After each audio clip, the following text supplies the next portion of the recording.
She wants to be Americano.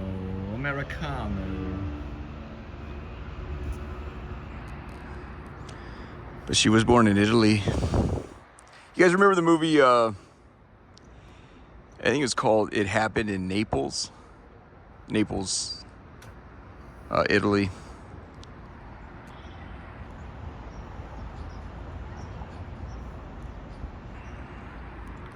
It says the chief objective of this film is to show the beauty of Sophie Loren against the backdrop of southern Italy. The chief objective of this video right now is to allow you to witness me barbecuing on the terrace. That's the chief objective. I'm going to fill it in with some thoughts on today's the day, Easter. We had the Easter drop this morning. Got up before, there's Pentagon.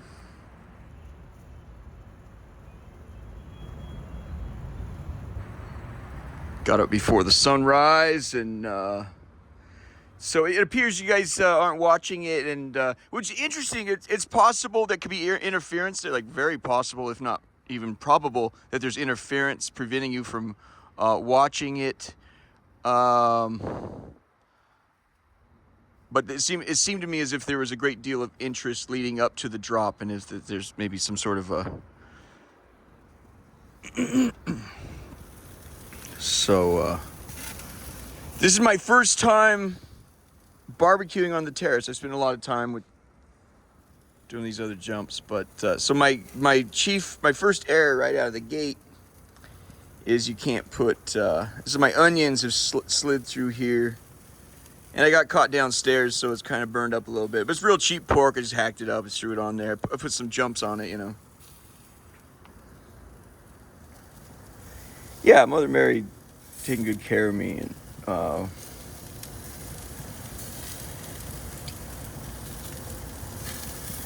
yeah, you know, I mean, you could almost like take that further and go, the chief objective of this film is to show the beauty of Mother Mary and her love and compassion in a in a repulsive, self-absorbed asshole world. What I had in mind was I'm gonna barbecue this shit and talk about my family, which is a video. I thought we were done for sure. You sort of do like this, you know, just go like that, and you're good.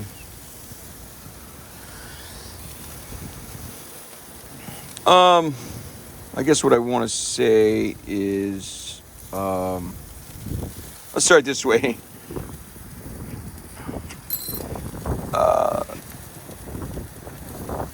So the two things that led me to make the decision, where I changed my heart, I said,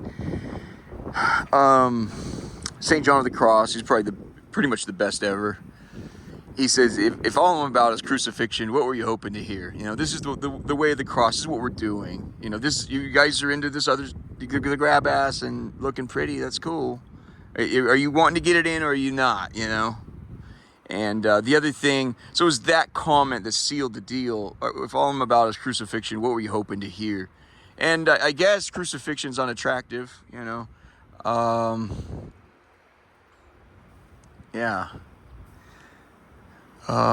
The other thing was, it was a comment about somebody. There's a lot of people who visit heaven and hell, you know, even purgatory, and they tell you what they saw. It's extraordinary stuff. But one guy went to heaven, and the guy was walking him through.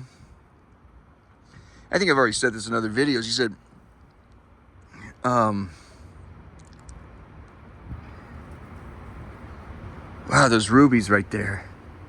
And they were walking. He kept going back to, man, those rubies are just something. I couldn't believe it. He goes, you know, you've said enough about the rubies. The trick is that the rubies can't love you back. And that's what I'd say. I'd give you a little trivia. I say, what do the Wright family and rubies have in common? Neither one can love you back. And I know that's painful to hear, and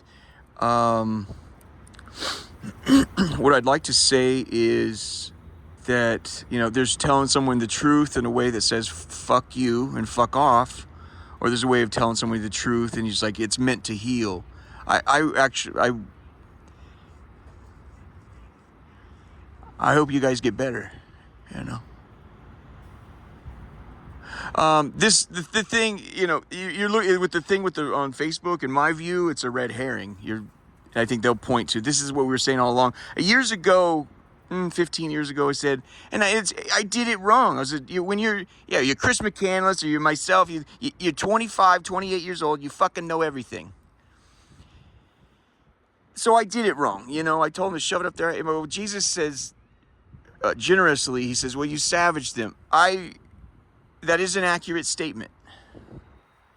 As hard as it is to hear, that's an accurate statement. I savaged them. Is this thing on? Get some heat going here. Just a little more.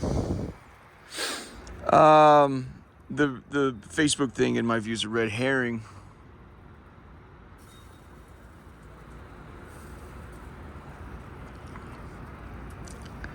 I had many years before that. This was the chasm or the rift between my family and I.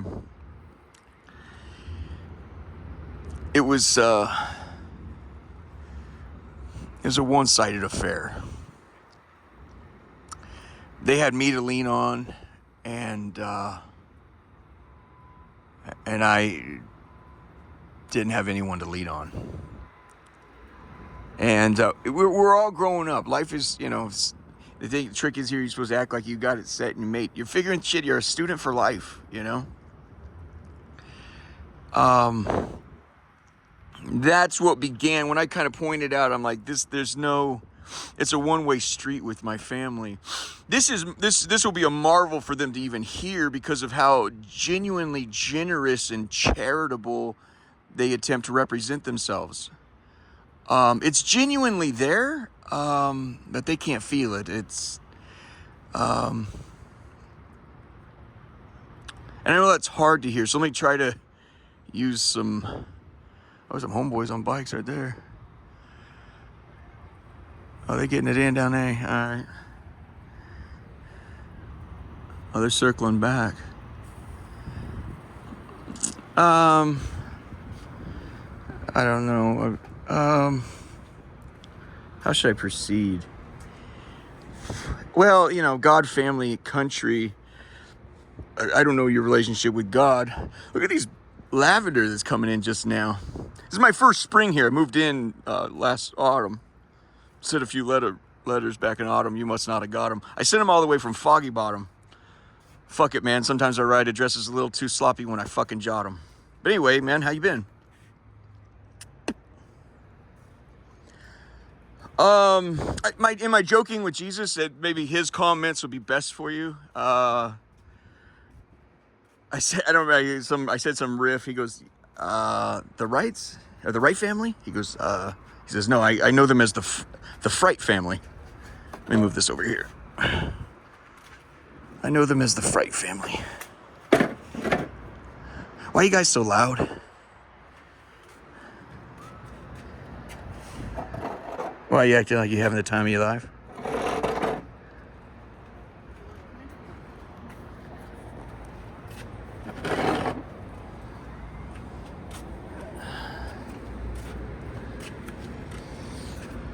It's to the point where if you're a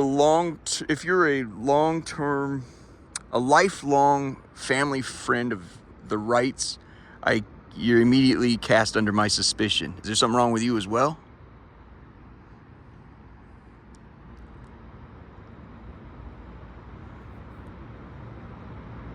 Hey, look at that junk. You can live in that thing. That's a Mercedes.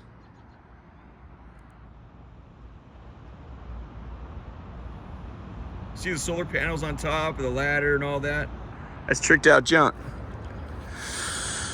Homestand starts, I think, tomorrow.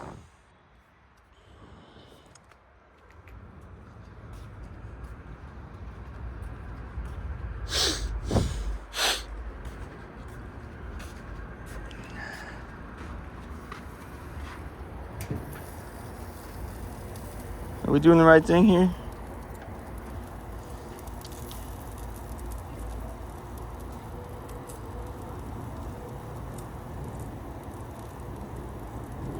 Yeah, you couldn't possibly. It's to the point, you guys, where I feel like after today, when Mike Burry shut down his fund, so the whole story's a big world, big deal. He's the first idiot to see the sky was falling. He gave everyone a giant scare when he shorted everything, right? So his investors, and he weathered the whole thing, gave him a 419% return, 1.9 billion on off 555. He weathered an unbelievable storm. He scared the shit out of his investors. It's understandable to both parties, to both sides. But the one thing that shocked me in the book and in the movie was, after he weathered the storm, comes out, pays everybody a huge payday, then he goes, all right, now I'm going to turn around and invest in stocks, because everything cratered. Now stocks have gone down, and so now we're going to, his investors again bucked. The moment they bucked, he goes, that's it, we're done. I've come to the sullen realization I've got to shut down the fund. We're done. You're getting your money, we're done. We're breaking bars, we're done. It was a marvel, I think, for myself and a lot of other people, that is where that's where he said that we're done. In my mind, it would have been a long, long time. You never know where somebody's, the straw that broke the camel's back and so forth. You never know where it is for somebody. I think, kind of thinking out loud here, you guys, my position on this is, we're done. So any spirited, you double back and you find heart to do the right thing, that's for your relationship with the Lord, and it has nothing to do with me. If I don't care what you do to, race to the rescue or not, there's absolutely nothing you can do right now, or in my view ever. I feel stupid saying it. How many times we said that when we started filming, it didn't make the movie, we took it out. How many times can you conceivably leave one man for dead? I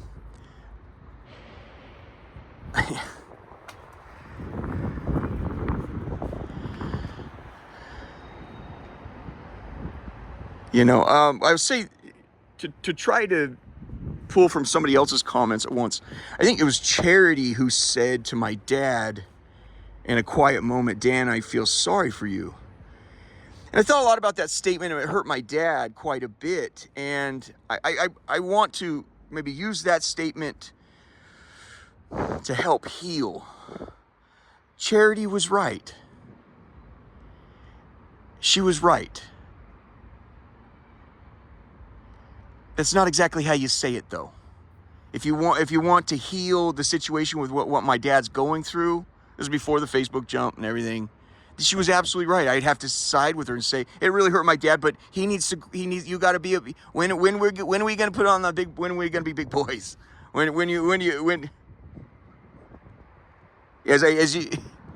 you see, if you're watching the videos, I had to come out here and tell them I'm not here for fucking tryouts, pal.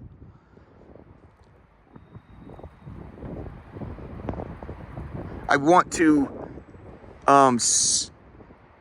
say that Charity was right in what she said and absolutely wrong in how she said it. It needed to be said, though, and maybe that was an economical or an efficient way for her to say, Dan, you got to look inward, buddy. You got a bad hand, and you're unwilling to look at your bad hand. I'd also say, Charity, Jim and Vayer is fucking codependent as you could conceivably get, and they refuse to allow Kevin, Scott, and Eric to fucking grow up. They're all stuck in the 8th fucking grade. And maybe I should have found a better way to say that.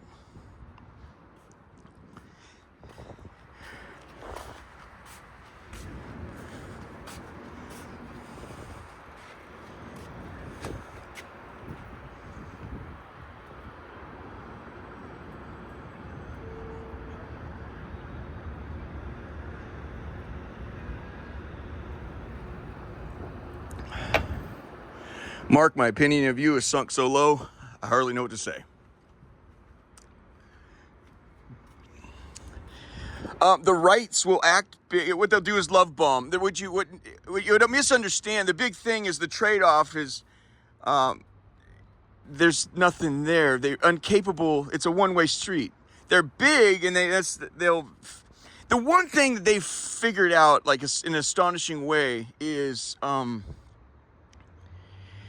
like Robert California says in The Office, people want to feel good about themselves. And so what happens out here is you sometimes find a big brain like Clinton and stuff, and the charisma, that fifth or whatever.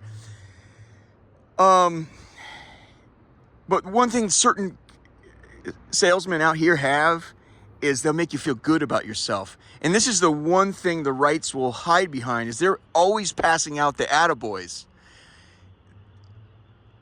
There are times that they take good leadership, and they're good coaches of life and good coaches of baseball, football, soccer. There are community leaders. I mean, there's a lot of good things to say about them, but boy, is it time to, and you're not a leader if you can't take criticism, man. You might want to write that down.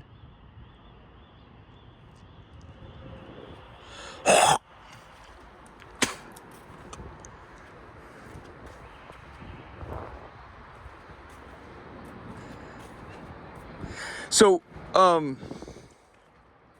yeah, the rights, the big trick there is to love bomb you and make you feel very, very good about yourself. It's a one-way street with them.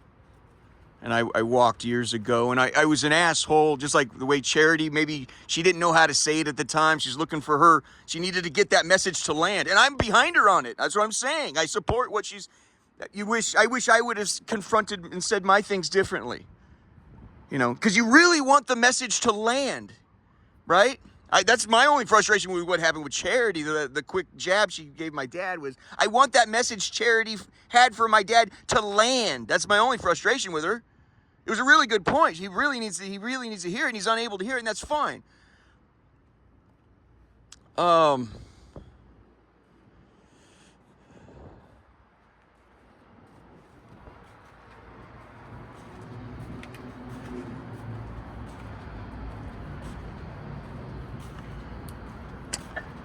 I guess this is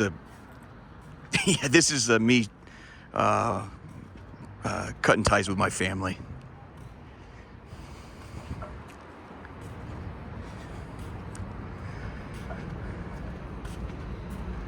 Hope you guys do well for yourselves.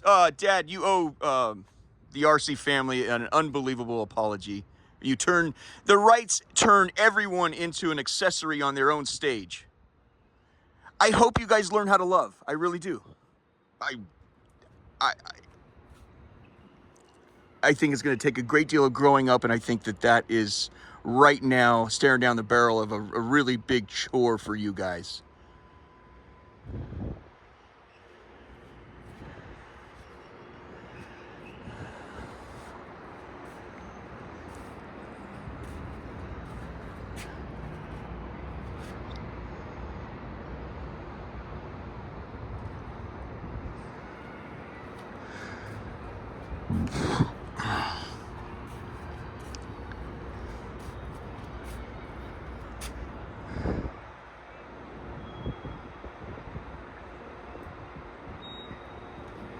Yeah, I don't know what to say about that other stuff. I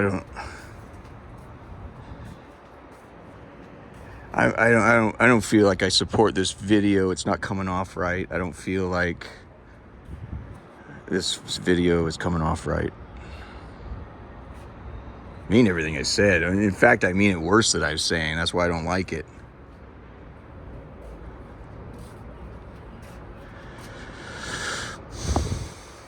Maybe I turned on the video a little too soon, huh? Maybe I should have thought about what I had to say first.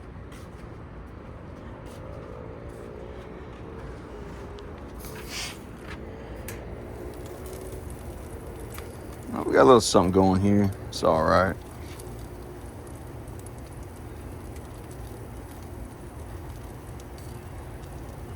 I would say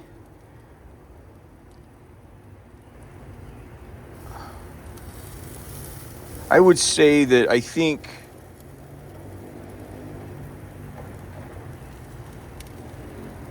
after today,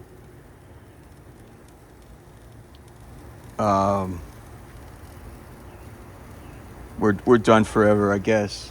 You know, as I wrote in that letter to my Uncle Frank, May 29, 2023 or whatever, when it was clear I didn't know what had happened on Facebook. You know, I'm unhappy with this video.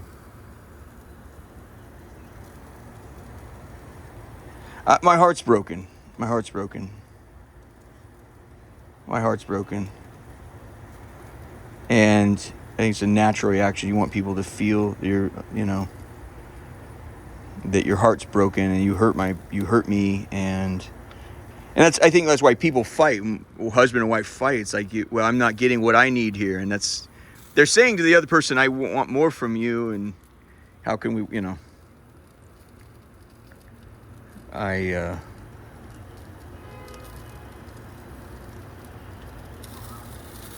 don't know. I have, this has gone on for years and years and years now. I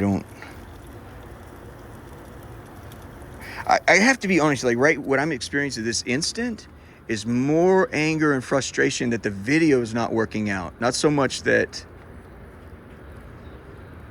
like, what I would like to convey my meaning properly so they understand how I feel.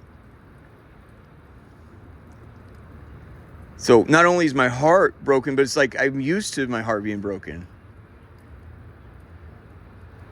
This is just, it's every 4 years you guys find a way to, like, it's like to be fucking children.